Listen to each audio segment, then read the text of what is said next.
This is John's Screen Service in Wellington, Florida. We service all sorts of screen enclosures and patios, and here's a medium-sized screen enclosure, and also it has a porch besides the screen enclosure itself. Here's a larger screen enclosure. This is two-story. This is another two-story. You can see John up there. He's working on this screen enclosure, replacing some bracing as well as some screen. Here's another one that he's doing on the other side. It just takes very tall ladders and expertise to work on such things. Here's a smaller one. It goes along the roof line.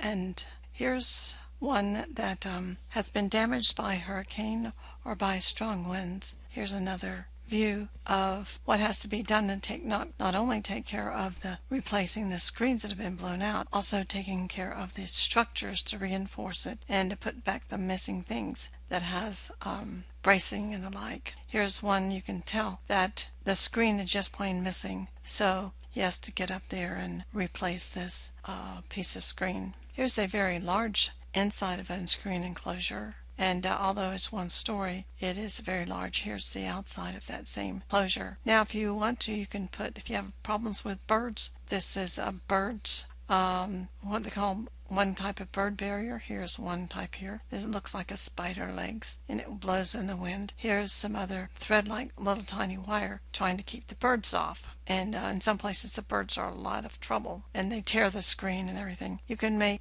custom-made doors, custom-made things to go in your screen enclosure. You can even have along the screen enclosure, this doesn't have it, but put pictures, not hanging pictures, but pictures can be painted on the screen. That's kind of an interesting thing to dress it up. Here's a screen that's been put on a fence. You had a fence, and the kids, they didn't want the little kids, little tiny dogs, trying to get through there. The structures of screen enclosures need to be bolted down in some way. This is not the best way, but this is one way to see. This little tie down is connected way up here to the top of the screen, and it's to keep it as much stuck to the ground if there's a strong wind, hurricane or something. Also, you look for rusty screws. Here's a rusty screw here, and here's one.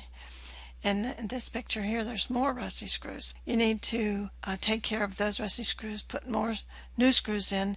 They can either be stainless steel or the same kind that was originally in there. You can see this is a contrast between the rusty screws. This is on the bottom near the ground. This is a concrete. And this is a new one, and this is the old one. There's all kinds of screws, all sorts of sizes. You can see here, very long, and then there's tiny screws. All these kind of screws go into building a screen enclosure and porches and various things. So it depends on how your screen enclosure is built and what the problem is with it, whether it is along the side, whether it's on the top, or any place having to do a screen enclosure, pools, patios, window screens, anything. John Services. This is John Screen Service in Wellington, Florida. Thanks so much. Goodbye now.